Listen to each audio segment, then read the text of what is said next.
il brûle comme Poutine doit brûler de rage. Lui, c'est le dépôt pétrolier qui avait été touché dimanche dernier en Russie par une frappe ukrainienne. Regardez, il est toujours en feu, ce dépôt pétrolier. Alors ça se passe dans la région de Rostov, frontalière de l'Ukraine. Imaginez-vous un incendie inarrêtable depuis dimanche dernier. Les pompiers, eux, avouent être un peu dépassés. La citerne a explosé derrière nous, il faut partir d'ici. On est trop proche, bordel, c'est en feu. Il faut partir vite de là. Mais regarde. Non les gars, il faut partir. Ça a explosé mais nos gars sont là-bas. Vite, partons d'ici. Allez, la citerne a explosé. Bordel, dépêche-toi. Sortons d'ici.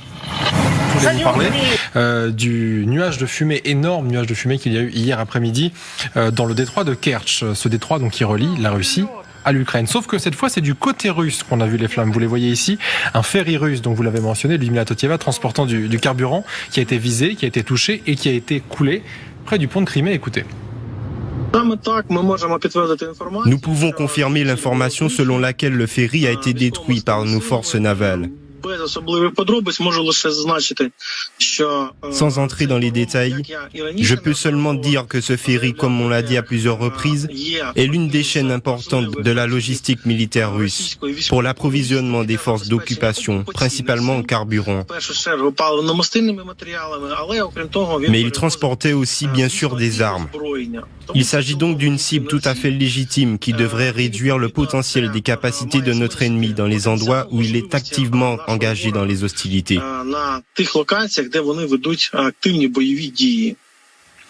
Et les conséquences, elles sont réelles. Regardez cette image satellite où on voit qu'il y a des infrastructures endommagées. Vous allez le voir, il y a également des navires qui se trouveraient à proximité qui auraient été touchés.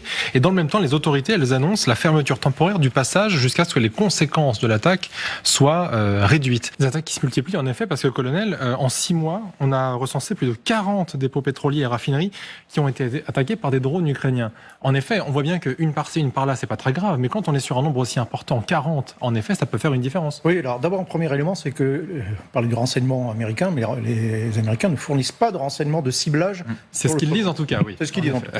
Mais on peut l'admettre, puisqu'on le sait, ils sont effectivement assez réticents sur toute action contre le territoire russe. Et notamment d'ailleurs contre, on s'en souvient, contre les infrastructures énergétiques.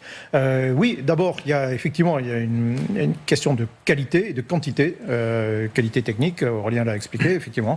Les Ukrainiens ont développé des drones toujours plus puissants, toujours plus longue portée, toujours plus fiables, autonomes, qui peuvent éventuellement ne pas être brouillés, etc. Donc il y a un aspect d'innovation purement technique. Et puis après, il y a de la production, c'est-à-dire qu'ils en ont de plus en plus. Donc c'est leur véritable flotte de bombardiers, ou c'est leur flotte de missiles. Et maintenant, ils peuvent frapper à grande échelle et à grande distance et en nombre. Il y a autant maintenant de projectiles ukrainiens qui partent en direction du sol russe que de drones ou de missiles russes qui viennent taper dans la profondeur du sol ukrainien. En fait, pour l'Ukraine, c'est une manière de sanctionner économiquement la Russie de manière très directe, visible, et ça se ressent. Il faut toujours rappeler l'immense dépendance de l'économie russe à l'endroit de son industrie énergétique, et particulièrement en matière d'exportation des hydrocarbures. Patrick Martin-Genier. Oui, j'ajouterais que c'est une humiliation supplémentaire pour Vladimir Poutine.